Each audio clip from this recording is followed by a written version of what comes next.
Inay naman, bakit kayo nag-iigib niyan? Kagagaling niyo lang sa sakit eh. Hindi pa nga kayo tuluyang magaling. Ipaubayan niyo lang po kay Obet ang pag-iigib. Balak ko kasing magsaing na. Wala palang tubig. Hayaan mo na malit at timbalang naman to. Kahit na po, Nay. Ako na po ang bahala dyan at sa pagluluto. Magpahinga na lang po kayo. Sige na po.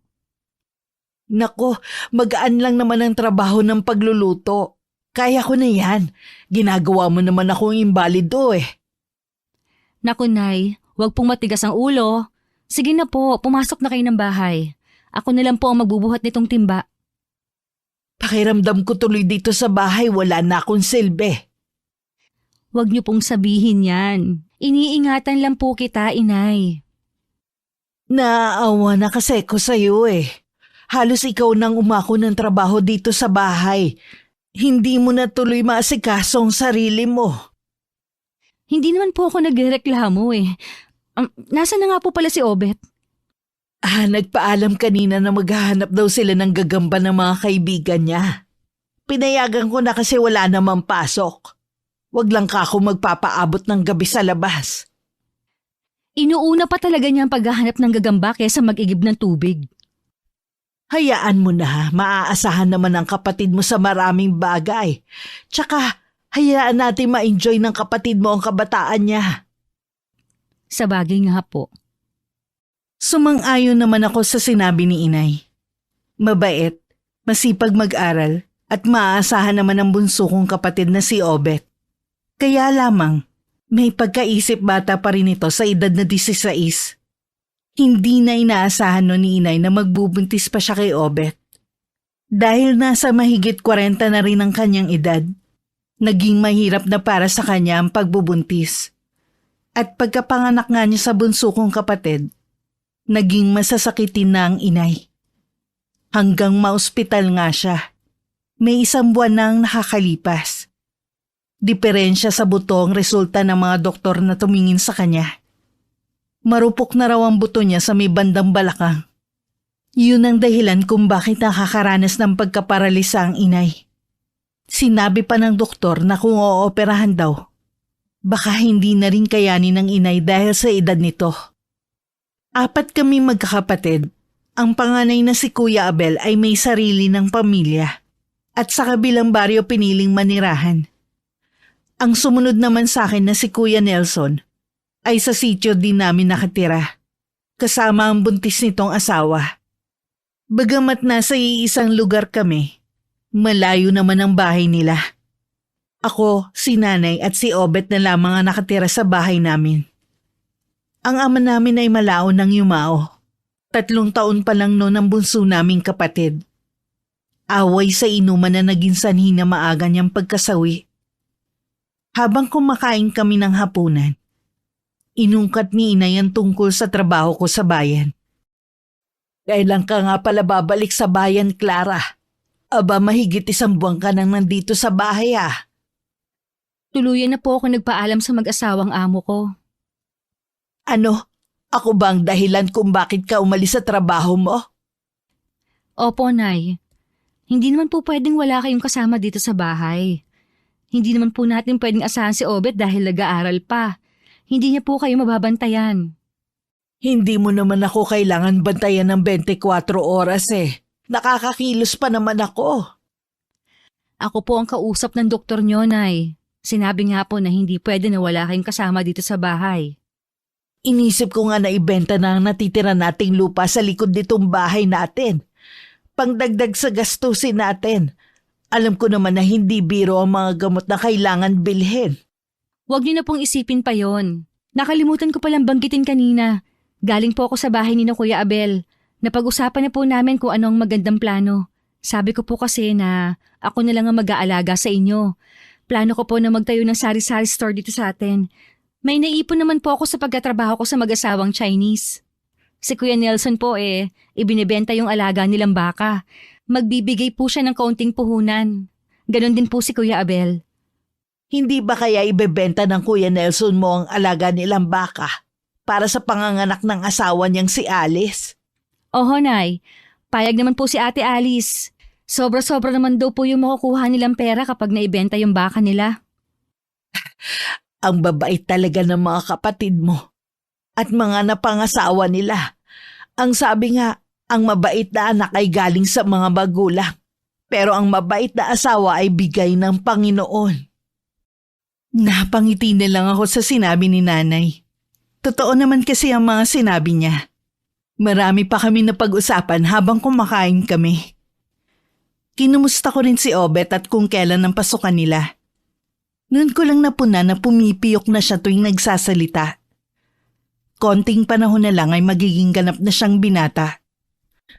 Nang mga sumunod na araw, naging abala ko sa pag-aasikaso sa aming sari-sari store. Dahil sa liblib at malayo kami sa bayan at halos 3 oras din ang biyahe, naging mabenta ang bigas, mga delata, noodles at itlog sa amin. 1 linggo pa lang kami nagtitinda ay lumakas na agad ang tindahan. Mabuti na lamang nagdagdag si Kuya Abel ng puhunan. Tuwing araw ng Sabado at walang pasok sa eskwelahan, nagpapasama ako kay Obet sa pamamalengke sa bayan. Minsan pa uwi kami. Napansin ko na ang bahay na dinadaanan namin ay may nakatira na. Isang ali kasi ang nakita kong nagwawali sa silong ng bahay. Pagdating sa amin, habang inaayos ko ang pinamili, tinanong ko si nanay.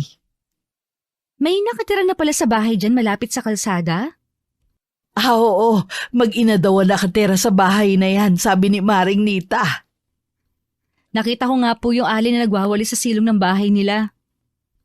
Bumili nga kahapon yung anak niyang binata dito sa atin eh. Mukha namang mabait at mahiyain. Siyempre po, mahihiya pa yon kasi bagong salta pa lang dito sa lugar natin. Hindi nga nalalayo sa iyo ang edad eh. At saka mukhang foreigner ang itsura. Siguro tatay nun foreigner. Talaga po? Oo, makikilala mo rin yon. Lalo't ikaw naman lagi ang tumatao dito sa tindahan. Bakit kaya silang mag-ina lang ang nakatira sa bahay na yun? Wala rin akong makuhang impormasyon eh. Alam mo naman na hindi na ako masyadong naglalabas ng bahay. Tsaka yun lang ang sabi ni Maring Nita. Si Aling Nita talaga. Magkukwento lang eh, kulang pa sa impormasyon. Aba, interesado ka talaga sa bago nating kapitbahay ah. Siyempre po, gusto ko lang din sila makilala. Yun lang naman po eh. Akala ko dahil sa sinabi ko mukhang foreigner. Nay naman? O bakit? Wala namang masama kung sakali na magkagustuhan kayo ah. Dalaga ka naman. Hindi ang kumerengkeng ang prioridad ko. Kaya tigilan niyo na ako sa panunukso sa akin. Nangingiti na lang ang inay habang nakatingin sa akin. Ako naman umiwas ng tingin. Baka kasi mapatawa ako bigla. Nang mga sumunod na araw, napansin kong naging tambayan ng harapan ng tindahan ko ng mga kadalagahan dito sa aming sitio. Tila ba meron silang inaabangan na bumili? Nagkahinala agad ako na baka ang bago naming kapitbayang hinihintay ng mga yon. Naiiling na lang ako na inabala ko na lang ang sarili ko sa paglilista ng mga kulang sa tindahan. Nang biglang may narinig akong impit na tilian. Nang sulyapan ko ang mga kadalagahan sa harap ng tindahan namin, halos magkapilipit na ang mga ito sa kilig. Hindi nga nagtagal. Isang paboritong boses ang bumili. Isang lalaking matangkad at mistiso ang bumili ng 4 na itlog at kamatis. Bakit biglang tumaas ang itlog? Nung nakaraan 9 lang ang bili ko sa isa. Nung nakaraan pa yon, ngayon tumaas na ang itlog. Ang bilis naman. Parang natulog lang ako, biglang taas na. Kung nagrereklamo ka, sa iba ka nalang bumili. O di kaya sa bayan. Tiyak mura doon, ikaw nga lang mamamasahe. Hindi naman ako nagrereklamo, sinasabi ko lang. Ganoon na rin yun.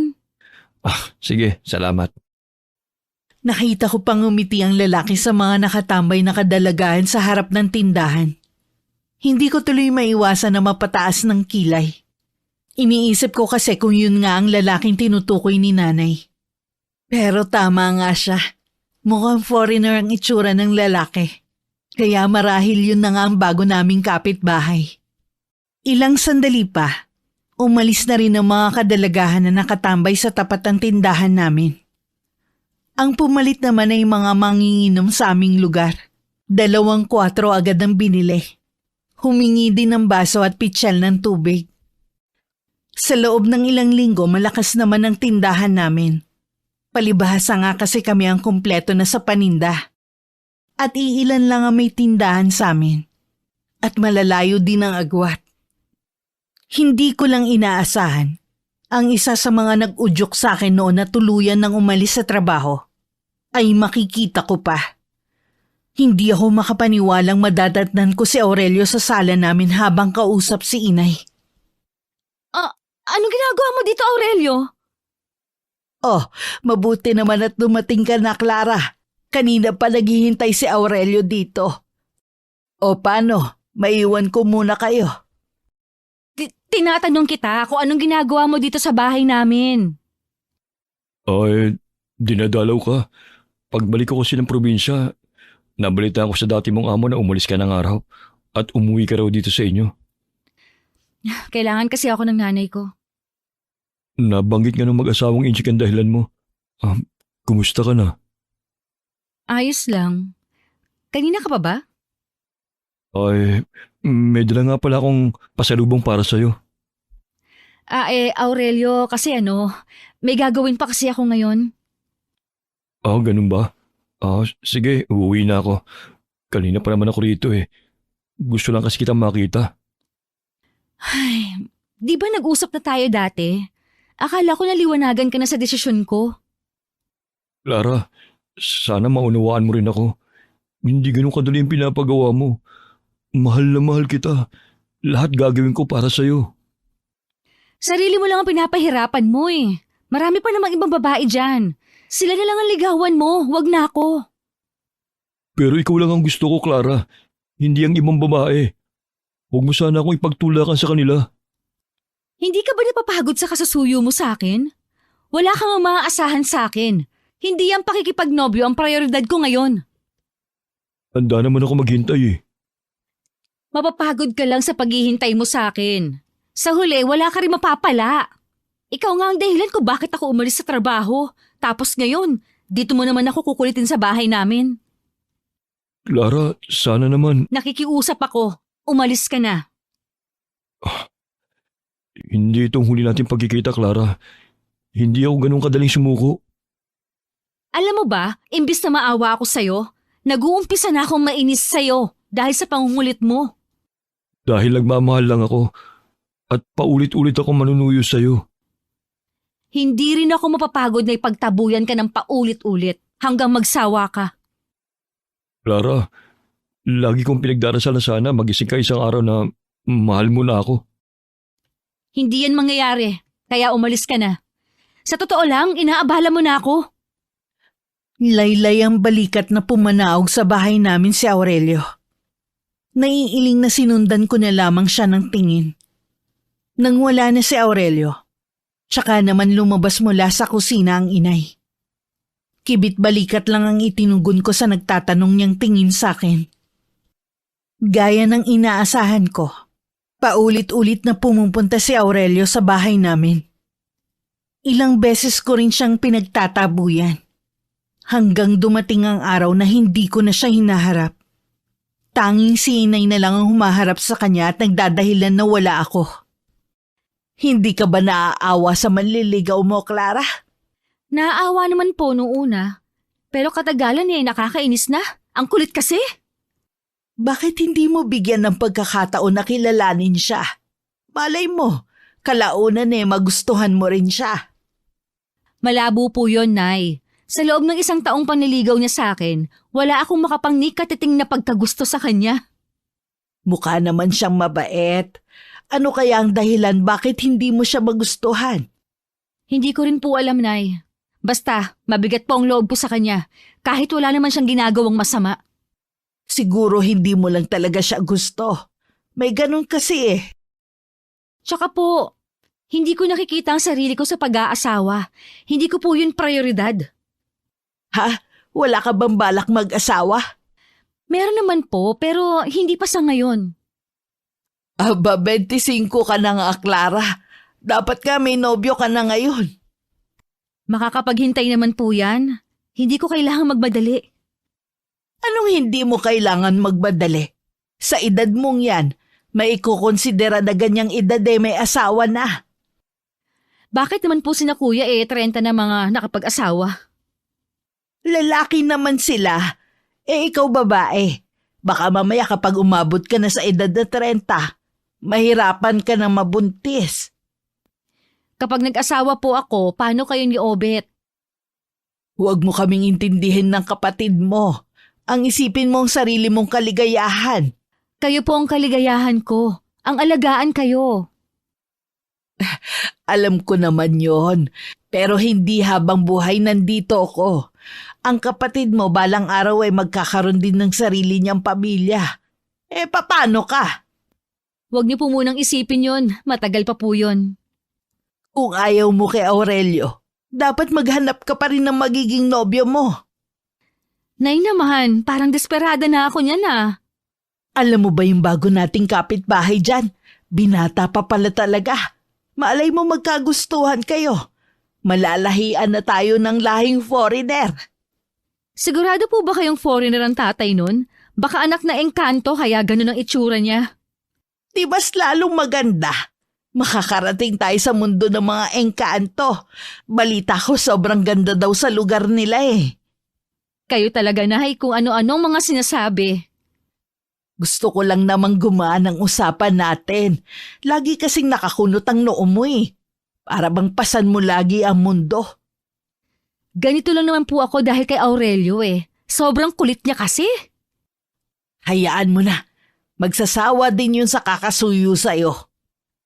Sana nga po, Nay. Baka dahil sa kanya mamuti agad ang buhok ko sa ulo. Tumawa na lang ang inay sa huli kong sinabi. Nakitawa na rin ako kahit sa kaloob-looban ng puso ko ay naroon pa rin ang pag-aalala. Nang mga nagdaang araw ay laging umuulan. Dahil hindi pa simentado ang kalsada papuntang bayan, pahirapan ang biyahe. Bihira din ang may tricycle sa aming sitio. Madalas ang bumabiyahe ay mga habal-habal. Kaya ganun na lang ang gulat ko nang sabihin ni nanay na kinausap niya ang bago naming kapitbahay para arkilahin ang tricycle nito. Yun na ang simula ng paglalapit namin ni Ronnie. Habang tumatagal, marami akong natutuklasan sa kanyang magagandang katangian. Napapadala siya at ang pagtambay ni Ronnie dito Gusto lang po niyang makipagkwentuhan. Nanliligaw na ba siya sa'yo? Nay naman, magkaibigan lang po kami ni Ronnie. Ibig sabihin hindi pa siya nagtatapat sa'yo? Kung kaibigan lang po ang turing niya sa akin, hindi po talaga yun magtatapat. Sayang naman. Siya pa naman ang natitipuhan kung maging manugang kung sakali. Baka po may nobby siyang inaiwan sa lugar na inalisan nila. Baka nga. Pero ikaw ba? May pagtingin ka na ba kay Ronnie? Sabi ko nga po sa inyo, kayo ang prioridad ko at hindi ang pakikipagnobyo. Ang layo naman ng sagot mo. Tama naman po ang sagot Maiba nga pala ko. Kanina pala habang nasa bayan ka dumating dito si Aurelio. Na naman, ang kulit talaga ng isang yun. Akala ko naman tumigil na siya. Tingin ko may sakit. Kasi ang payat niya nung pumunta rito. Hindi ko na po problema yon. Hindi naman ako doktor para gamutin siya. Sa susunod kausapin mo ulit baka makinig na sa'yo. Naku, para saan pa? Baka mamaya sa tindi ng kalungkutan niya, makagawa siya ng hindi tama. Hindi ko na po yun problema. Matanda na naman siya. Kung magpapadala siya sa nararamdaman niya, di bahala na siya. Parang hindi na lang inis ang nararamdaman mo sa kanya. Parang matinding galit na. Sobra na po kasi siya. Parang sa kanya ako masisiraan ng bait Aba, wag naman. Kaya pakiusap po, huwag niyo lang din harapin kapag pumunta dito ulit. Pagtabuyan ninyo. Ang sama naman ng ganon. Kahit mahirap tayo, hindi naman tayo mga bastos. Pwes ako, kapag nakaharap ko siya, pasensya siya talaga. Ipagtatabuyan ko siya. Bastos na akong bastos. O sige, ako na lang ang haharap sa kanya sa susunod. Mukhang ubus na ang pasensya mo eh. Ubus na po talaga. Kung bakit kasi nalaman pa niya kung saan ako nakatire. Porsigido nga sa panliligaw. Talagang gagawa yun ng paraan. Bakit ba may mga taong ganon? Minsan parang nakakatakot na rin. Kinabukasan nga ng hapon, naging bisita ko si Aurelio. Nagkataon kasing nasa labas ako ng bahay, kaya wala akong pagpipilian kundi ang harapin siya. Sa pagkakataong yun, hindi ko na maitago ang pagkairita ko. Hindi ko rin kinuha ang pasalubong na dala niya. Ipinatong na lang niya yun sa katabing upuan. Wala pa rin akong imek kahit nung bumati siya sa akin. Pinaramdam ko talaga sa kanya ang disgusto ko sa pagdalaw niya sa akin. Wala na akong pakialam kung nagiging bastos na ako sa paningin niya. Naisip ko kasi na baka yun lang ang kailangan para tuluyan na niya akong layuan. Mukhang hindi maganda ang araw mo ngayon ha. Ay, ang totoo niyan, sirang-sira talaga ang araw ko kapag dumadalaw ka. Bakit naman?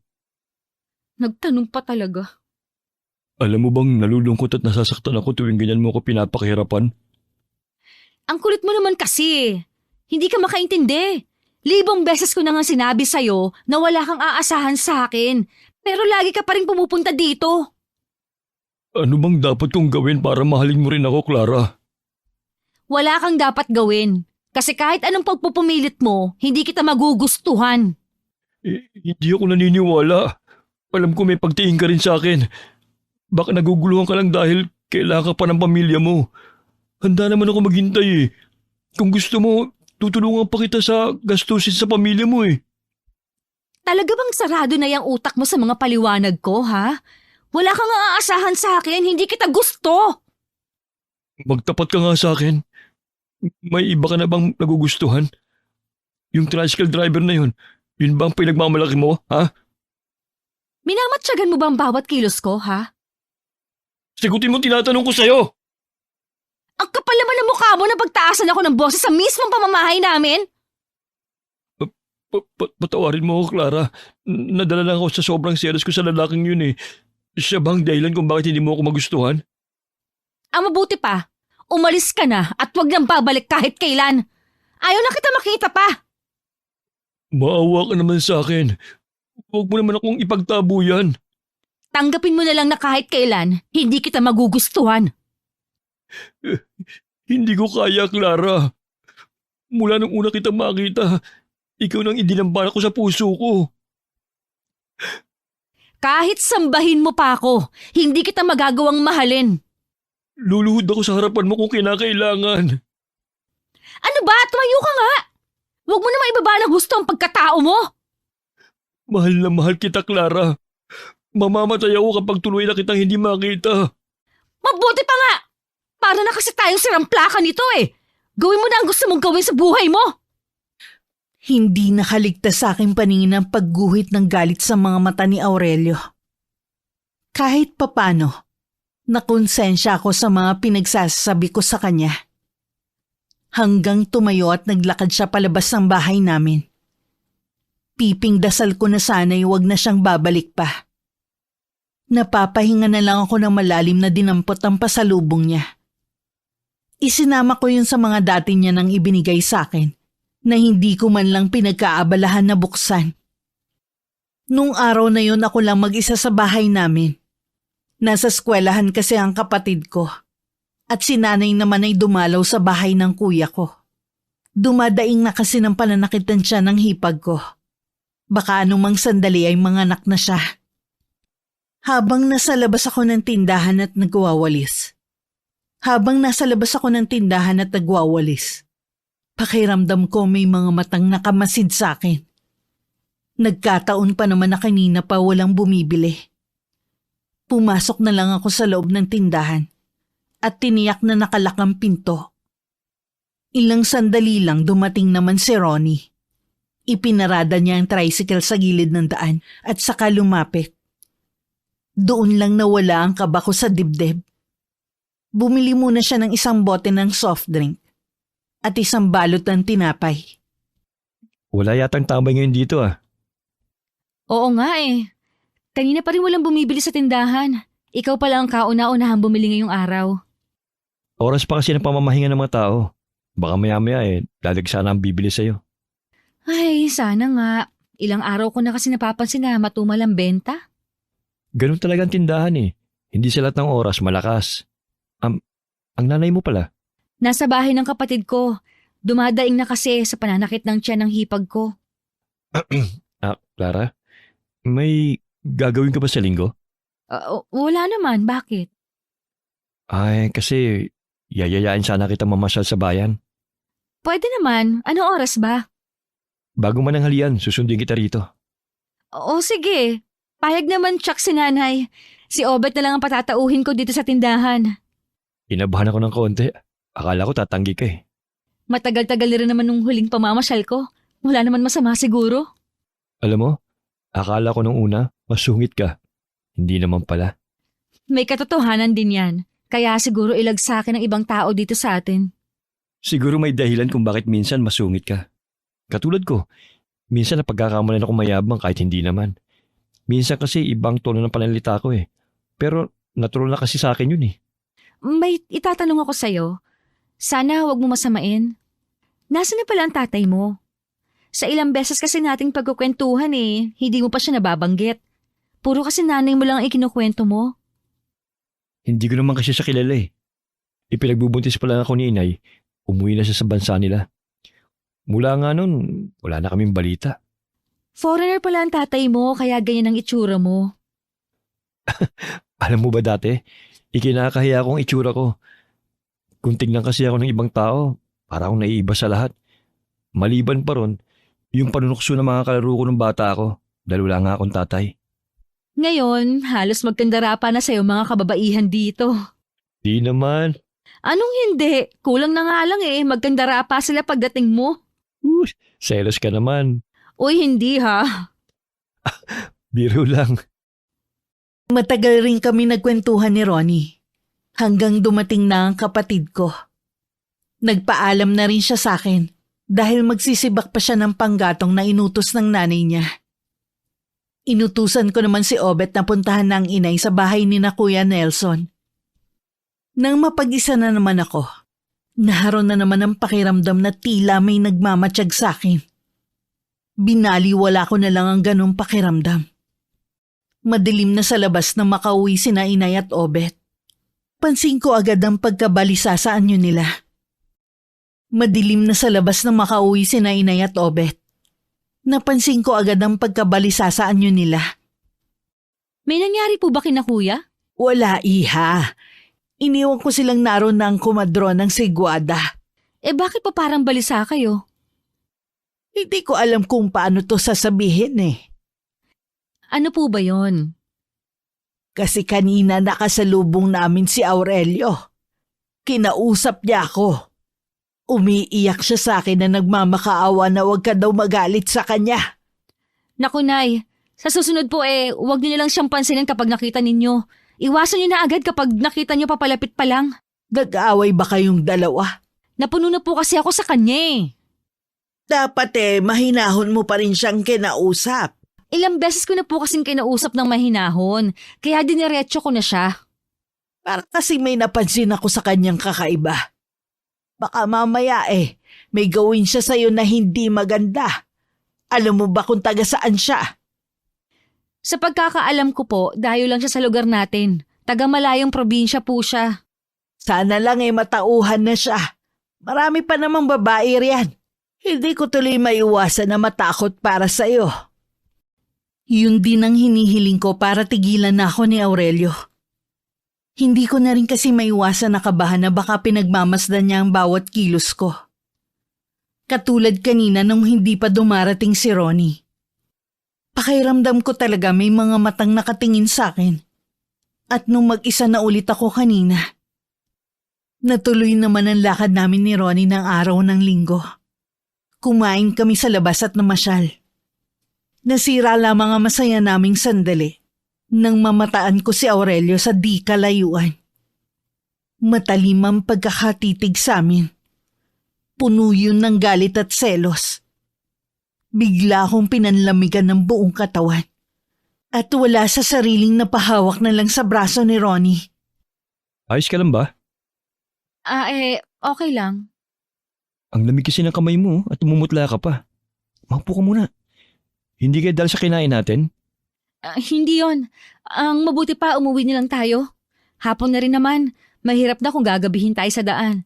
Alam mo namang wala pang pose ng ilaw sa papasok sa atin. O sige, dito muna na ako hintayin ha. Kukunin ko lang yung tricycle sa pinagparadahan ko. Bilisan mo lang ha. Oo, basta huwag kang alis dito. Tumango na lang ako nang hindi tumitingin kay Ronnie. Nakatutok kasi ang mga mata ko kung saan ko nakitang nakatayo si Aurelio kanina. Nagpapaling-paling ako ng tingin. Ngunit hindi ko na alam kung saan siya nagpunta. Hindi pa rin mawala ang kaba sa dibdib ko ng mga oras na yon. Lalo't wala nang ganong tao sa paligid at hindi pa rin bumabalik si Ronnie. Sa biglang pagharap ko kung saan nagtungo si Ronnie, balak ko na sana siyang puntahan. Nang bigla akong bumangga sa isang katawan. Pagtingala ko, mukha ni Aurelio ang bumungad sa akin. Bigla akong napaatras pero mabilis niyang nahawakan ng kamay ko. Nagpupumiglas ako habang sumisigaw. Pero pagtingin ko sa paligid, ni isang tao wala akong makita. Bitiwan mo ako! Ano ba, Ronnie? Tulungan mo ako! Kahit pa ulit-ulit mo siyang tawagin, hindi siya darating para tulungan ka. Hayop ka! Anong ginawa mo kay Ronnie? Wala na siya. Kaya sumama ka na sa akin. Ilalayo kita rito. Magsasama tayo habang buhay. Nasisiraan ka na ba ng bait? Hindi ako sasama sa'yo! Sa ayaw at sa gusto mo, sasama ka sa akin. Bitiwan mo sabi ang kamay ko! Huwag mo ako hilahin sabi! Tumahimik ka kung ayaw mo maubos ang pasensya ko sa'yo. Masyado kang pakipot. Ang dami ko nang ginawa para magustuhan mo ko. Pero dun sa tisoy ka pa rin sumama. Ilang beses ko ba kasing sasabihin sa'yo na tigilan mo na ako? Kahit kailan, hindi kita magugustuhan! Lalo na ngayon! Di na mahalaga kung magustuhan mo ko o hindi. Wala na akong pakialam. Para mo ng awa! Hayaan mo na akong umuwi! Marunong ka rin pala magmakaawa eh. Pwes, gaya mo. Hindi rin ako maaawa sa'yo. Hayop ka! Kaya pala hindi kita magustuhan kasi sa itinatago mong ugali! Naging ganito lang naman ako dahil sa'yo eh. Parang awa mo na, Aurelio! Hayaan mo na ako! Dama ko na ang sakit sa braso ko. Hindi rin ako makapaniwalang wala man lang nakarinig sa sigaw ko. Napansin ko ring palayo na kami ng palayo sa lugar na yun. Pilit pa rin ako nagpupumiglas sa pagkakahawak niya. Pero lalo namang humihigpit ang hawak niya sa kamay ko. Muli ako sumigaw ng malakas. Pero tumatawa lang siya na parang baliw. Parang gusto ko nang mawalan ng pag-asa. Nang mula sa kung saan ay sumulpot si Ronnie. Isang bigwas ang pinakawalan niya kay Aurelio. Na siyang dahilan para mabitiwan niya ang kamay ko.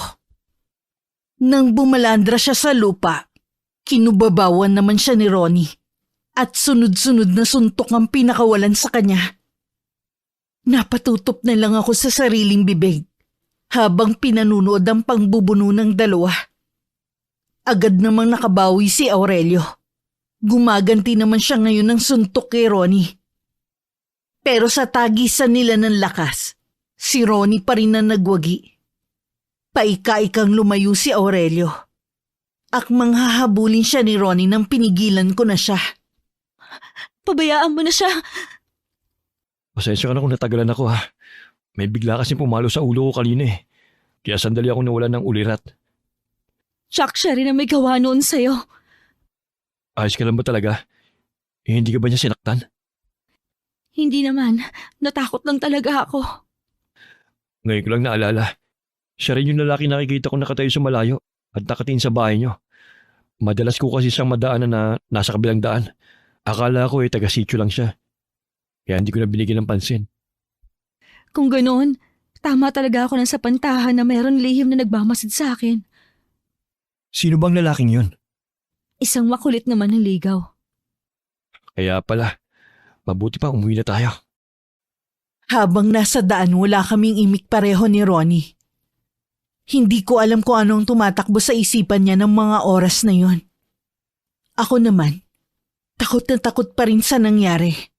Hindi ko akalain na magagawa ni Aurelio ang ganong bagay.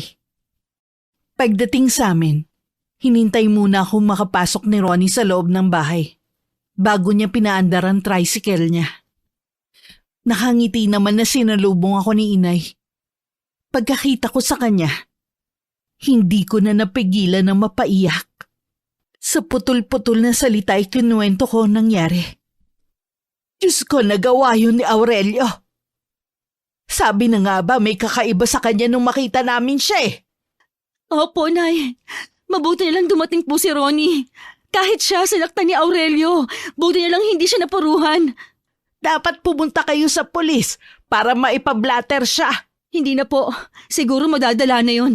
Mag-iingat na lang po ako sa susunod. Pero dapat inireport nyo pa rin. Sa sobra din po kasing takot kanina, hindi ko na rin po talaga naalala pa. Ang mabuti pa magpahinga ka na. Ligtas ka na dito sa bahay, kami ang bahala sa'yo. Sinunod ko si Inay na magpahinga na lang muna. Nang gabing yun laman ng isip ko ang mga nangyari. Paulit-ulit yun bumabalik sa utak ko. Hanggang madala ko na nga sa panaginip. Nagising ako ng alanganing oras na umiiyak at takot na takot. Kinabukasan tanghali na ako nagising. Nakapasok na ng eskwelahan si Obet at nasa may tindahan naman si Inay. Gising ka na pala. Gusto mo na bang kumain? Mamaya na lang po, Nay. Wala pa po akong gana. Siya nga pala. Nandito kanina si Ronnie, kinukumusta ka? Sabi ko nga tulog ka pa. Napanaginipan ko po kasi nangyari sa amin. Kaya ba tinanghali ka ng gising? Opo, pero okay na po ako ngayon. Makakalimutan ko rin ang nangyari. Hayop talagang lalaking yon. Ang laking perwisyong ginawa niya sa'yo. Kapag bumalik siya rito, makikita niya ang gagawin ko sa kanya. Hindi na po yun babalik dito. Kapal na lang ng mukha niya kung may tapang pa siya magpakita dito. Sinabi mo pa, baka kuyugin pa siya ng mga taga rito. Hanggang nung tanghalian, wala pa rin akong ganang kumain. Matamlay rin ang pakiramdam ko. Nung makaramdam ako ng antok, sa sala na lang ako nahiga. Nagising ako na magaan ang pakiramdam ko. Akma na sana akong pupunta sa kusina nang marinig ko ang galit na boses ng nanay ko sa labas ng bahay. Napakunot naman ang noo ko habang humahakbang palapit sa may bintana. Nakita ko si nanay na galit habang hawak ang itak ng yumao kong ama. Iniuumang niya yun sa dalawang tao. Nasa harapan niya si Aurelio at isang may edad ng babae. Narinig ko ang nakikiusap na tono ng may edad ng babae. Ngunit hindi siya pinatatapos ni nanay magsalita. Galit na nagwika ang inay na umalis na lamang sila. Kung ayaw niyo matikman ang galit ko, umalis na kayo! Aling Tinay, hayaan niyo naman po ako makapagpaliwanag. Nagawa ko lang naman po yun dahil mahal na mahal ko si Clara. Hindi pagmamahal ang tawag doon! Masyado kang makasarili! Hayaan niyo naman po ako makausap si Clara. Kahit sandali lang, nakikiusap po ako. Sinabi ng... Inay, mabuti pang pumasok na kayo dito sa loob. Baka kumapano pa kayo. Clara? Diyan ka lang, huwag kang lalapit. Ang kapal naman ng mukha mo para pumunta dito sa amin. Clara, hayaan mo naman sana ako makapagpaliwanag. Malinis ang hangarin ko sa'yo. Katunayan, kasama kong inay ko. Handa kong panagutan ang ginawa ko. Talaga? Handa ka magpakulong dahil sa ginawa mo? Clara naman, hindi yun ang ibig kong mangyari. Pwes, yun ang gusto kong mangyari sa'yo. Wala nang iba! Kung kinakailangan, luluhod ako sa harapan mo, mapatawad mo lang ako. Kahit ilang oras ka pa dyan lumuhod, Hindi kita mapapatawad sa ginawa mo! Umalis ka na! Bakit ba hirap kang mahalin ako? Hindi ko alam. Basta kahit ano pang gawin mo, hindi kita mamahalin. Mas gugustuhin ko pang mamatay kesa makasama ka. Ganun ba talaga katigas ang puso mo sa akin? Baka pagsisiyan mo ang paulit-ulit na ginagawa mo sa akin. Tinatakot mo na naman ba ako?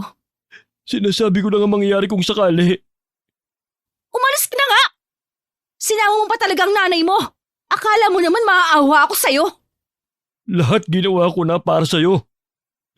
Pero hindi mo pa rin ako magawang mahalin.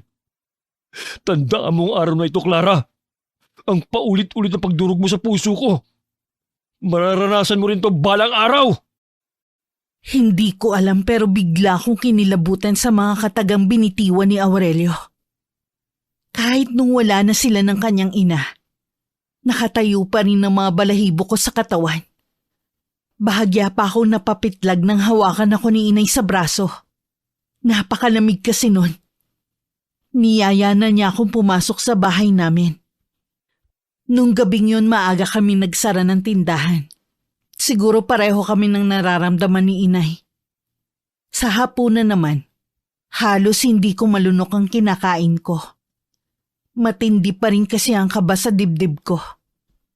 Kahit nung gabing nakahiga na ako, mukha pa rin ni Aurelio ang nakikita ko. Isang linggo pagkatapos ng pangyayaring yun, wala na kami naging balita kay Aurelio. Kahit papano nakahinga na ako ng maluwag.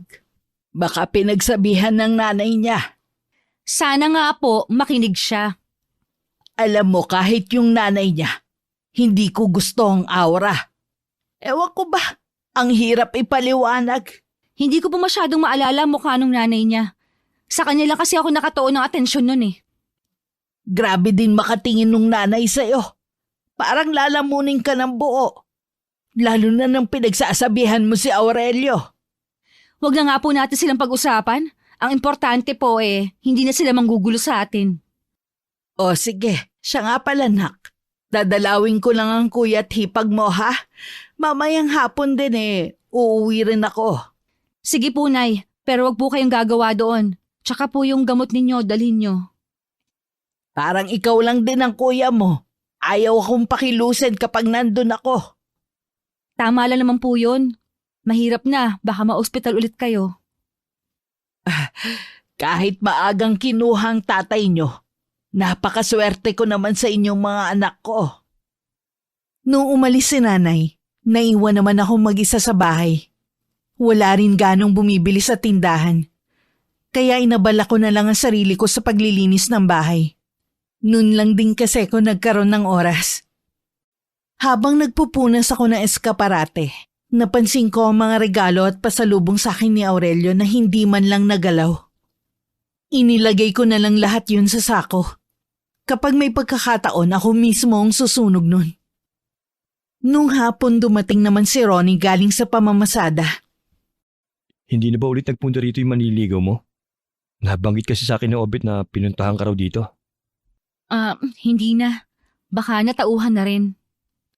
Pasensya ka na nga pala ha, kung hindi kita masyadong napupuntahan dito. Sinasamantala ko lang na malakas ang biyahe ko ngayon. Hinuhulugan ko pa kasi itong tricycle ko eh. Ayos lang, naiintindihan ko naman. Wala yata yung mga customer mo na manginginom. Di ba ganitong oras nandito na sila? Ay, sa totoo lang, kahit sila, hindi na rin bumibili rito sa tindahan namin. Mas lalong tumumal ang benta namin. Hindi ko alam bakit. Ganun naman talaga ang mga tindahan eh. Huwag ka mawala ng pag-asa. Mali mo sa mga susunod na araw lumakas na ulit. Sana nga. Dito ko kasi kinukuha ang pambili ko ng gamot ni inay. Tsaka yung gatas para sa buto niya. Medyo may kamahalan din kasi. Kung may maitutulong ako, huwag ka mahihiya magsabi ha. Naku, gusto ko lang maglabas ng saloobin. Wala akong ibig sabihin. Natural lang sa magkaibigan na nagdadamayan. Huwag ka mag-alala. Wala akong iniisip na anumang masama sa sinabi mo. Meron pa naman ako mga kapatid. Kapag nagipit ako pwede akong lumapit sa kanila. Wala na naman yata yung nanay mo. Nandun sa bahay ng kapatid ko.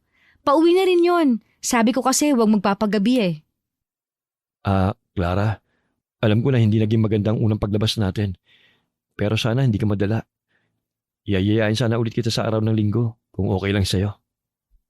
Oo naman. Tsaka kalimutan mo na ang nangyari ng araw na yon. Pilit ko na rin kasing kinakalimutan. Oo, hindi ko na rin babanggitin ulit. Naulit pa ng ilang beses ang paglabas-labas namin ni Ronnie. Hanggang regular na ang pamamasyal namin.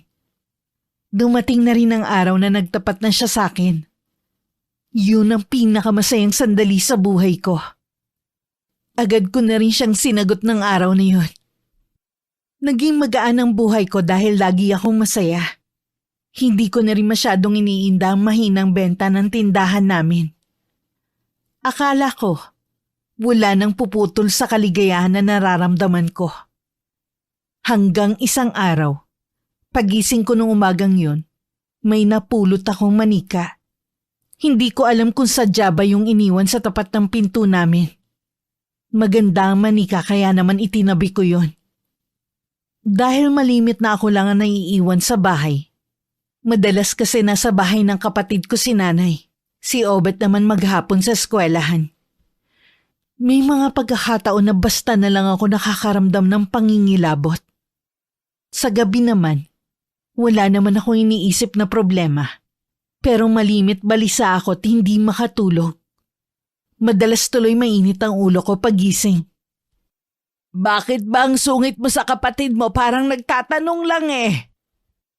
Paano kasi? Puro na lang siya pagkakagastusan. Malay ko kung para talaga sa project niya yung hinihingi niyang pera. Kaya nga nagtatanong muna siya kung may extra ka diyang pera. At isa pa talaga namang sa project niya yung gagamitin. Huwag na siya mag-project, wala akong pera dito.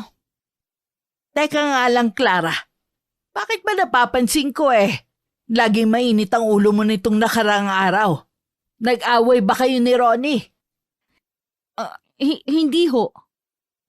May problema ka ba na hindi sinasabi sa akin? Wala po akong problema. Sigurado ka ba? Oo nga, bakit ba ang kulit ninyo? Clara, bakit ganyan kang sumagot? Baka nakakalimutan mo nanay mo ko. Ay, ano ngayon? Kesyo ba, nanay ko kayo? Wala na akong karapatang sumagot? Huwag niyo rin po sanang kalilimutan kung sino nagpapakahirap sa buhay na to. Abat! Sa inis ko, tinalikuran ko si nanay. Nagkulong na lang ako maghapon sa kwarto. Hinayaan ko na lang na sila ng kapatid ko ang magbantay ng tindahan. Pakiramdam ko kasi ng mga sandaling yun. Pagod na pagod ako kahit wala pa akong ginagawang trabaho sa araw na yon. Pinilit ko na lang matulog. Baka makabawi ako sa mga puyat ko nung nagdaang gabi. Pero dinalaw lang ako ng masamang panaginip. Paggising ko, hindi ko na rin maalala ang laman ng panaginip ko. Pero natitiyak kong masama yun. Dahil butil-butil ang pawis ko at hinihingal pa ako ng magising. Lumabas ako ng kwarto at dumiretso sa kusina. Kumuha ako ng tubig. Pakiramdam ko uhaw na uhaw ako. Kulang ang isang pitsyal ng tubig na nainom ko kaya kumuha pa ulit ako.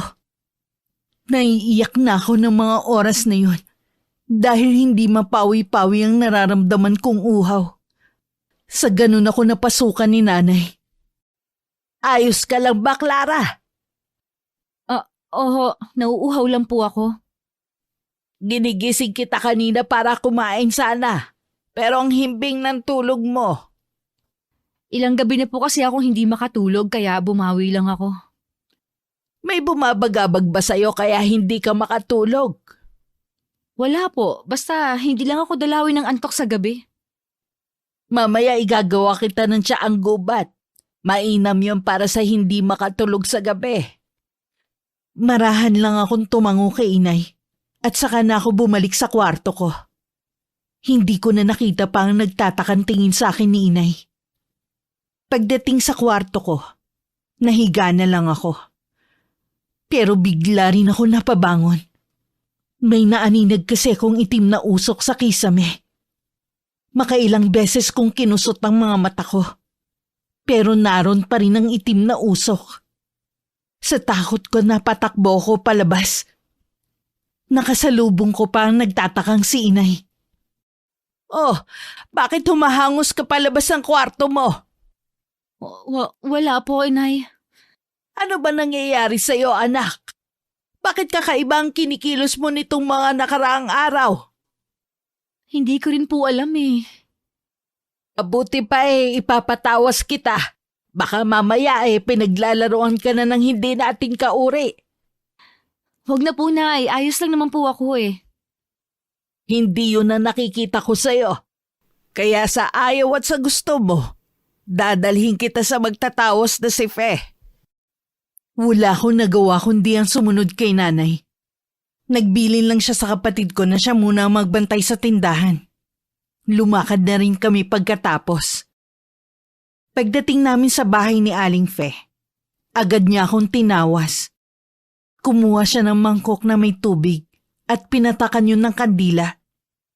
Habang hinihintay namin na magkaroon ng hugis ang kandila sa tubig, tinanong niya muna ako kung saan ako nagpupunta nung nakaraang araw. Sinabi ko lang na nasa bahay ako. Nang sulyapan niya ang lumabas na figura sa tubig, hindi niya matiyak kung tao ba o hindi namin kauri yun. Nagbilin lang siya sa amin na magpausok ng insenso at kamangyan sa buong paligid ng bahay. Pagka-uwi nga namin, agad yun ginawa ni inay. Nung gabi nakatulog naman ako ng mahimbing. Kaya kinabukasan pagising ko, magaan na ang pakiramdam ko. Sakto naman na dumalaw si Ronnie sa amin. Hinarap ko na rin siya. Nung mga nakaraan kasi pinagtataguan ko siya. Nagdahilan na lang ang inay sa kanya na masama ang pakiramdam ko. Magaling ka na ba? Oo, pinatawas nga ako ni Inay kahapon. Baka daw nabati lang ako. Ang hilig mo kasing gumawi sa likod ng bahay niyo eh. Mapuno pa naman dun. Baka mamaya may nakakursunado sa'yo. Nung huling gumawi ako doon nang sunugin ko yung mga binigay ni Aurelio sa akin. Baka nga nung araw na yun ako nabati. Hapon na kasi yun. Malamang nga. Kumusta naman ang pamamasada mo ngayon? Matumal na rin eh. Bala ko nga na pumila sa bayan. Kaso pa nagkataon bihira na tayo magkikita. Doon pa lang kasi ubos na ang oras ko. Nagkikita naman tayo tuwing linggo eh. Ang importante, kumikita ka. Oo nga. Tsaka gusto ko na rin kasing mag-ipon para sa kinabukasan natin. Ha? Anong ibig mong sabihin? Bakit? Hindi mo ba naisip na lumagay na sa tahimik? Nasa tamang edad na rin naman tayo eh. May basbas na rin naman ako sa nanay ko. Boto naman siya sa'yo kahit hindi ka pa niya nakikita. Binigla mo kasi ako eh. Tsaka ilang buwan pa lang kasi ang relasyon natin. Ano naman, ang importante nagmamahalan tayo. Tsaka sigurado na ako sa sarili ko na ikaw ang gusto kong makasama sa habang buhay. Maliban na lang kung hindi ka pa sigurado sa akin. Siyempre, sigurado na ako sa'yo. Ngayon alam ko na ang sagot mo. Lalo ko pang sisipagan ang pamamasada ko. Akala ko matibay na ang pundasyon ng relasyon namin. Hindi ko akalain na darating ang sandali na ako mismo ang susubok sa aming samahan. Nagising akong mabigat ang pakiramdam. Gabi-gabi na naman kasi akong dinadalaw ng masamang panaginip. Nung una, hindi ko pa maalala. Katagalan unti-unti nang nagiging malinaw sa akin ang lahat. Isang lalaking walang mukhang dumadalaw sa aking panaginip. Tuwing nagigising din ako, marami akong pasa sa katawan. Hindi ko naman maipaliwanag kung saan ko yun nakuha. Para maitago yun kay inay, lagi akong nakasuot ng damit na mahaba at madalas nakapadyama ko. Hindi ka ba naiinitan sa suot mong yan? Hindi po, Nay. Malamig nga po eh. Ha? Anong malamig? Tirik na tirik ang araw sasabihin mo malamig? Yun po ang pakiramdam ko. Nilalagnat ka ba? Hindi naman po. Hayaan niyo na lang po ako sa gusto kong suotin. Hindi naman ako nakikialam. Nagtataka lang kasi ako sa'yo. Hindi na lang ako umimik para hindi na humaba ang usapan namin. Wala rin kasi ako sa wisyo para makipagtalo. Pakiramdam ko, tuwing nagsasalita ako nababawasan ng lakas sa katawan ko. Naging malala ang kalagayan ko na hindi ko pinapaalam kay inay ang tunay na nangyayari. Tuwing gabi, pakiramdam ko may tumutusok sa katawan ko ng libo-libong karayo. Pilit ko yun nilalabanan. Pero isang gabi na umatake na naman ang inaakala kong sakit, Hindi ko na nakayanan ng mapasigaw at nawalan ako ng ulirat. Nagisnan ako ni inay na nasa sahig at walang malay. Agad niyang tinawag ang kapatid ko para magpatulong na buhatin ako sa higaan. Agad naman ako nagkamalay.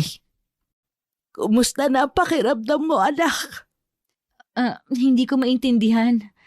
Maraming masakit sa katawan ko. Hindi ko lang malaman kung saan banda. Pinasundo ko kay Obet ang nobyo mo para maihatid tayo sa ospital. Hindi na po kailangan, Nay. Wala naman po akong sakit eh. Anong wala? Tingnan mo nga itsura mo. Ang dami mo pang sugat sa katawan. Sinaktan mo bang sarili mo? O si Ronnie ang nananakit sa'yo? Hindi po, Nay. Hindi ko lang po alam kung saan galing ang mga ito. Hindi ko rin po kayang ipaliwanag. Kung ganon, hindi doktor ang kailangan natin. Ano po bang ibig niyong sabihin? Nabati na naman po kaya ako? Baka, malalaman natin kapag natingnan ka na ng manggagamot. Inayos ko na lang ang pagkakasandal ko sa higaan. Para kasi kung kinakapos ng paghinga, ramdam ko rin ang pagkirot ng mga sugat ko sa katawan. Iniwan ako sandali ni inay nang marinig niya ang boses ni Ronnie sa labas. Gusto ko sanang lumabas din, pero walang lakas ang mga paa ko sa paghakbang. Pakiramdam ko rin ng mga sandaling yon. May mga matang nakatingin sa akin. Tila ba binabantayan nito ang galaw ko? Nang iling ako naman ang paningin ko sa paligid, natuon ang pansin ko sa manikang nakuha ko sa labas ng bahay. Nawala lang ang atensyon ko sa manika nang biglang pumasok si Ronnie sa kwarto ko. Baka sa buong mukha niya ang labis na pag-aalala sa akin. Agad siyang lumapit at umupo sa tabi ko. Anong nararamdaman mo? Nangihina ako. Parang may humihigop ng lakas ko. Hindi ko rin may paliwanag ang mga sugat ko sa katawan. Tama nga si Aling Tinay. Hindi doktor ang kailangan mo. Sa tingin mo, hindi natin kauri ang gumawa nito sa akin? Posible. Kasi hindi yan basta nakukuha sa sakit ang mga sugat mo eh. Parang tinutusok-tusok ang balat mo hanggang magsugat. Magtatawas lang ang meron dito sa sityo namin. Walang albularyo dito. Huwag kang mag-alala. Meron ditong albularyo. Sa katunayan, magaling siyang manggagamot. May kakilala ka? Sino? Ang nanay ko. Wala nga lang siya ngayon sa bahay. Pero oras na dumating siya, papupuntahin ko siya kagad dito. Salamat ha. Natatakot na talaga ako eh. Bakit ngayon mo lang kasi sinabi sa akin na may nangyayari na pala sa'yo? Kung hindi ka pa hinimatay, hindi pa namin malalaman. Ayoko lang kasing mag-alala ang inay. Kahit man lang sana sa akin sinabi mo. Pasensya ka na talaga ha. Sa susunod, huwag ka na sana maglilihim ha. Oo. May gusto ko bang kainin? Hindi ka pero kumakain mula kanina eh. Wala akong ganang kumain eh. Pilitin mo para hindi ka manghina. Ayoko talaga. Matutulog na lang muna ako. Huwag kang aalis sa tabi ko ha. Pakiramdam ko kasi may mga matang nagmamasid sa akin eh. Oo, hindi kita iiwan. Babantayan ka namin. Mahigpit ko pang hinawakan ng kamay ni Ronnie tsaka lang ako pumikit. Dahil sa pinagsama-samang puyat, pagod at takot, hindi ko na namalayan na makakatulog ako. Si Ronnie naman dahan-dahan ang ginawang pagbitaw sa kamay ko. Tumayo pa siya tila merong hinahanap sa kabuuan ng aking kwarto. Lumabas din siya para kausapin ng nanay ko. Nakatulog na po siya. Mamaya nyo lang po siya punasan.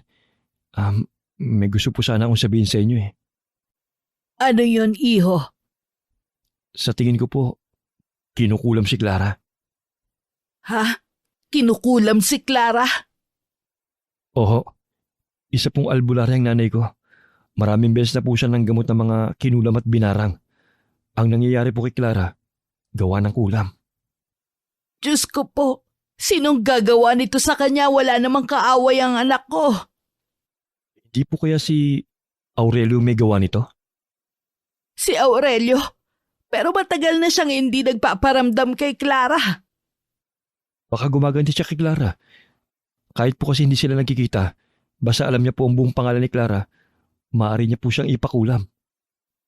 Ang kapal naman ng mukha niya para siya pa ang gumanti sa anak ko. Masama po ang magbintang. Pero siya lang po ang pumasok sa isip ko na maaaring gumawa ng gano'n kay Clara eh. Wala nang ibang gagawa nun. Naalala ko pa nung pumunta siya dito, pinagbantaan niya si Clara. Huwag po kayo masyado mag-alala. Baka mapano po kayo. Naniniwala po ako na mapapagaling siya ni inay. Talaga bang albularyo ang inay mo? Kaya niyang pagalingin si Clara? Oo, isa po siyang albularya. Kaya lang po, kailangan natin maging handa. Maraming beses ko na pong nakita manggamot sa mga nakukulam si nanay. Hindi po ganun kadali. Lalo na kung walang balak yung mangkukulam na bawiin ang sakit na ipinataw niya sa biktima. Diyos ko, ang anak ko. Mabuti naman siyang anak at kapatid. Bakit sa kanya pa ito nangyari? Manalig po tayo na malalampasan natin ang pagsubok na ito. Matapang po si Clara. Alam ko po, hindi siya basta-basta susuko. Pagkatapos ng pag-uusap nila ng inay, nagpaalam na rin si Ronnie na uuwi para tingnan kung dumating na ang kanyang ina. Ngunit pagdating sa kanila, wala pa rin ang kanyang ina. Tuwing Martes at Biyernes kasi nagpupunta ang kanyang ina sa isang bundok para magsagawa ng isang orasyon. Lumipas pa ang 2 oras bago dumating ang kanyang ina. Hindi pa man siya nakakapagsalita, alam na agad nito ang nilalaman ng isip niya. Matindi ang puot na nananahan sa taong kumukulam sa nobya mo. Desidido siyang makapaghiganti sa pinakamasakit na paraan. Lalaki po bang kumukulam sa kanya? Hindi. Isa siyang babae. Akala ko ang manliligaw niya, hindi pala. Ang kulam ay salitang kasing kahulugan ng manggagaway sa banal na kasulatan o Biblia. Ang salitang kulam ay may kaugnayan sa salitang kulang dahil ang mga taong may pagkukulang sa pananampalataya sa Diyos o pagkukulang sa isang tao. Ang karaniwan sa mga taong kinukulam ay may nagawang kasalanan sa isang tao. Kahit po ba hindi naman niya sinasadya na makapanakit ng kapwa niya, tatablan pa rin ang kulam? Oo, walang pinipili ang kulam basta gustong makapanakit at makapaghiganti. Nakikiusap po ako, inay. Gamutin niyo po si Clara. Mahal na mahal ko po siya. Ay, gagawin ko ang lahat ng makakaya ko para labanan ang mangkukulam na yon. Kahit sobrang nag-aalala si Ronnie, gumuhit pa rin sa kanyang labi ang isang ngiti. Kinuha lang ni Aling Juana ang kanyang gamit sa panggagamot at sumama sa kanyang anak papunta sa bahay namin. Pagdating hindi agad pumasok si Aling Juana. Para bang may pumipigil sa kanya na malakas na puwersa. Nagpalingalinga pa siya hanggang mapadako ang kanyang paningin sa bintana ng kwarto ko. Isang imahe ang nakasilip doon. Nanlisik naman bigla ang mga mata ni Aling Juana at umusal ng mga salita na siya lang ang nakakaalam. Ilang sandali pa, pumasok na siya sa bahay. Ikaw pala ang ina ni Ronnie. Pasensya na't sa ganito pa tayo nagkakilala. Hindi naman mahalaga kung anong panahon tayo nagkakilala. Ang mahalaga ngayon, gumaling si Clara. Nasa silid niya si Clara. Sasamahan ko na kayo doon. May ilang buwan na siyang kinukulam pero ngayon lang lumabas sa mga palatandaan. Masyado kasing malihim ang batang to. Kahit may iniinda, ayaw pa rin magsabi. Ayaw ka lang niya na mag-alala. Matapang ang anak mo at mapagmahal sa pamilya. Pero may isang kulang sa kanya. Ang pananampalataya. Kasalanan ko, hindi ko sila tinuruan na magsimba. Pero hindi ibig sabihin nun na hindi na kami mabuting tao. Hindi rin lahat ng pumapasok sa simbahan ay mabuting tao. Mayroong pinapasok dito ang anak mo na hindi dapat. Ang tinutukoy mo ba ang makulit niyang manliligaw? Hindi siya ang tinutukoy ko, kundi ang manikang ito. Hindi kay Clara ang manikang yan. Wala siyang manika mula pagkabata. Sunugin niyo sa labas ng bahay ang manika na ito. Agad namang tumalima si inay sa utos ng ina ni Ronnie. Nang mapag-isa, lumapit siya sa akin. May pinahid siyang kung ano sa noo ko. Naririnig ko ang mga binubulong niya sa akin pero hindi ko maintindihan. Nagmulat ako ng mga mata at diretsyong tinignan siya sa mukha. Bahagya pa siyang ngumiti sa akin. Bumuka ang bibig ko. May gusto kong sabihin pero walang lumalabas na boses. Huwag kang mag-alala, Clara. Pagagalingin kita. Hindi ako papayag na makuha ka niya. Hindi ka niya maisasama sa impyernong kinaroroonan niya. Naglabas ng malaking puting kandila na hindi pa nasisindihan si Aling Juana. Sinindihan niya yun nang nakaharap sa silangan. Pagkatapos naglabas din siya ng purong asin at binalatang bawang.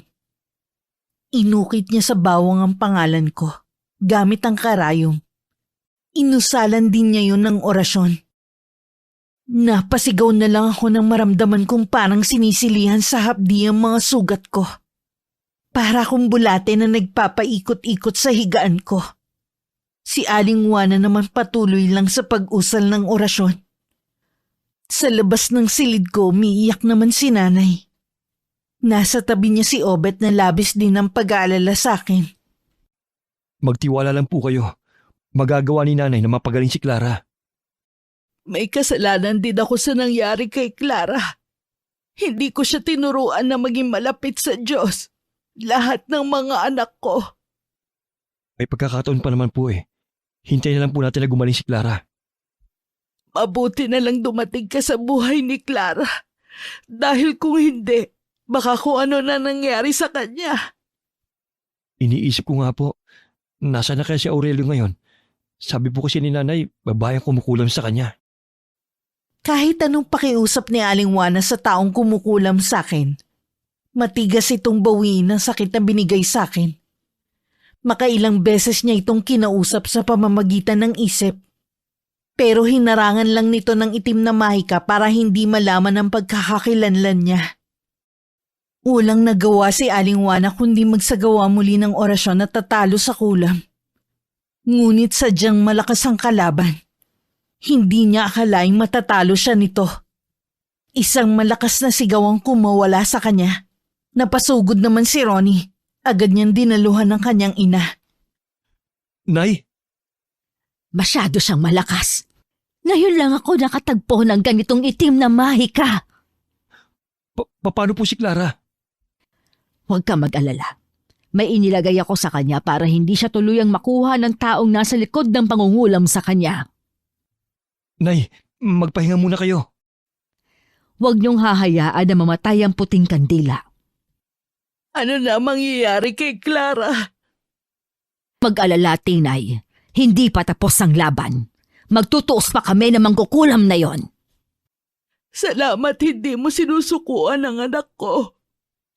Kahit ayaw ng inay na magpahinga dahil sa pamimilit ni Obet at Ronnie, pumasok na rin siya sa kwarto para matulog sandali. Naiiwan naman si Ronnie sa kwarto ko at binabantayan ako. Naramdaman kong nasa tabi ko siya, pero wala akong lakas para magsalita. Si Aling Juana naman ay lumabas ng bahay namin. Naghanap siya ng lugar na tahimik para makausap ang kumukulam sa akin. Mariin siyang pumikit at patuloy sa pagbigkas ng mga salitang Latin. Tumagal din ng ilang minuto ang pakikipagtalastasan niya sa taong kumukulam sa akin. Nang magmulat siya ng mga mata, napasa po na lang siya sa sariling dibdib at habang habol-habol ang paghinga. Ilang sandali pa bumalik na siya sa bahay namin. Alam ko na kung sinong nasa likod ng pangungulam kay Clara. Sino po, Nay? Ang nanay ng manliligaw niya. Wala siyang balak na makipagkasundo. Matindi ang galit niya kay Clara. Handa niyang ibuwis ang buhay niya, makaganti lang siya. Ang anak niya may malaking atraso kay Clara. Bakit kailangan silang gumanti? Hindi mo nauunawaan, iho. Labis ang kanyang pagdadalamhati. Wala na ang anak niya. Hindi malinaw sa akin kung anong ikinamatay niya. Patay na si Aurelio? Isa lang ang malinaw. Si Clara ang sinisisi niya sa pagkamatay ng anak niya. Naguguluhan ako. Pagkatapos ng lahat ng ito, alamin mo ang katotohanan. Sa ngayon, kailangan ko siyang matalo para gumaling si Clara. Muling nagsagawa ng orasyon si Aling Juana. Sa pagkakataong yun, mas malakas na orasyon ang ginamit niya. Sa lakas ng puwersa, may hangin nang umiikot sa loob ng kwarto. Halos matanggal na rin ang kurtina sa pagkakakabit sa bintana. Umuugong din ng malakas na hangin sa buong kwarto. Napakapit pa si Ronnie sa aparador na nandun. Dahil pakiwari niya matatangay siya ng malakas na hangin. Napakapit pa si Ronnie sa aparador na nandun. Dahil pakiwari niya matatangay siya ng malakas na hangin. Inabot pa ng kinabukasan ng panggagamot sa akin ni Aling Juana. Hanggang kasi ng mga oras na yun, hindi pa rin sumusunod ang ina ni Aurelio. Wala nang pagpipilian si Aling Juana, kundi ilabas ang alas niya. Isang nakakapinsalang mahika ang ginamit niya. Dahil doon, matinding lakas ang nawala sa kanya, na halos mapapugto sa kanyang paghinga. Nang makita ni Ronnie na huminto na ang kanyang ina, napatingin siya sa akin. Unti-unti na kasing nanunumbalik ang dati kong kulay mula sa pagiging maputla. Nawawala na rin ang mga sugat ko sa buong katawan. Nang magmulat ako ng mga mata, ang nakangiting si Ronnie agad ang nabungaran ko. Ronnie? Magaling ka na, Clara. Natalo ng inay ang kumukulam sa'yo. Talaga? Magaling na ako. Pinahanga mo ko, Iha. Hindi ka sumuko kahit hirap ka na. Kahit wala kang malay, nakikita ko na pilit kang lumalaban para sa buhay mo, para sa mga mahal mo sa buhay. Salamat po, Aling Juana. Utang ko sa inyo ang pangalawang buhay ko. Utang mo sa kanya ang pangalawang mong buhay, hindi sa akin. Ginawa lang niya akong instrumento para magpagaling ng mga taong nangangailangan. Parang isang masamang panaginip lang ang lahat ng mga nangyari sa akin. Agad kong niyakap si Inay at si Obet. Akala ko talaga hindi ko na sila mayiyakap ng ganon. Pare-pareho kaming lumuluha ng mga oras na yon. Nagdesisyon kami ni Inay na wag nang ipaalam sa iba ko pang kapatid ang nangyari sa akin. Pagkatapos ng pangyayaring yon, pumunta kaming mag-anak sa simbahan para magpasalamat at humingi ng kapatawaran. Sa kabila ng lahat, hindi pa rin ako mapakali. May gusto kasi akong gawin para matahimik na ako. Na siya namang mariing tinututulan ng aking ina. Bakit kailangan mo pang alamin ang tungkol sa kanya? Gusto ko lang naman pong malaman ang ikinamatay niya. Hindi nga tayo sigurado kung patay na nga talaga siya. Kaya nga po gusto kong alamin. Hindi mo maiaalis sa akin na mag-alala. Kaya hindi ko gusto ang gagawin mo. Kasama ko naman po si Ronnie. Hindi naman po niya ako pababayaan. Siguradong kalat na ang nangyari sa'yo. Bakit kailangan mo pang balikan? Hindi po kasi ako matatahimik eh. Intindihin mo rin sana, Clara. Kung alam mo lang yung nararamdaman ko nung nakaratay ka, halos mamatay na ako sa sobrang pag-aalala. Hindi ko na ipinilit ang gusto kong mangyari kay Inay. Pero buo na ang pasya ko na alamin ang nangyari kay Aurelio. Araw ng linggo sinundo ako ni Ronnie. Ang paalam namin kay Inay, mamamasyal lang kami. Nang sumakay ako sa tricycle ni Ronnie, masaya pang kumuway sa amin ang Inay. Nagtanong-tanong kami sa mga dati kong katrabaho na nakakakilala kay Aurelio. Nagulat ako sa nalaman sa kanila. Nagpakamatay di umano ang lalaki dahil sa matinding kabiguan. Hiningi ko na rin ang address ni Aurelio. Ngayon alam na natin na wala na talaga si Aurelio. Sigurado ka bang gusto mo pang pumunta sa bahay nila? Gusto ko lang humingi ng kapatawaran sa nanay niya. Wala ka namang kasalanan sa kanila eh. Nagawang kitli ni Aurelio ang buhay niya nang dahil sa akin. Nandito na rin tayo kaya tapusin na natin. Okay, sige. Nakarating kami sa isang liblib na lugar na madalang na ang mga bahay. Isang alay ang nagturo sa amin kung saan makikita ang bahay ni Aurelio at ng ina nito. Isang matandang babaeng naabutan namin sa bakuran nila. Agad yung pumasok sa loob ng bahay nang makita niya kami. Natitiyak kong yun na ang ina ni Aurelio. Mula sa puso ko, kinausap ko ang matandang babae.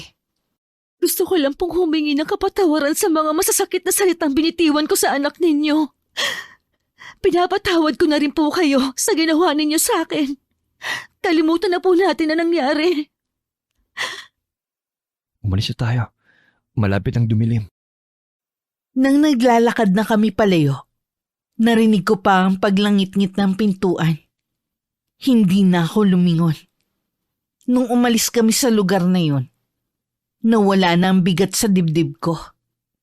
Alam ko na patawad na rin ako ng ina ni Aurelio.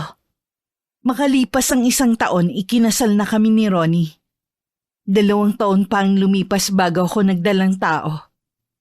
Pero nang mga panahon na yun, ay namatay rin ang aking ina. Dahil sa komplikasyon sa kanyang sakit. Sa kasalukuyan, nakatira na kami sa bayan. Meron kaming munting sari-sari store na pandagdag sa aming pang-araw-araw na gastusin. Samantalang si Ronnie, may nakuhang maayos na trabaho na malapit sa amin. Sa bawat araw na lumilipas, hindi namin nakakalimutan na magpasalamat sa Panginoon sa mga biyayang natatanggap namin sa araw-araw. Wakas,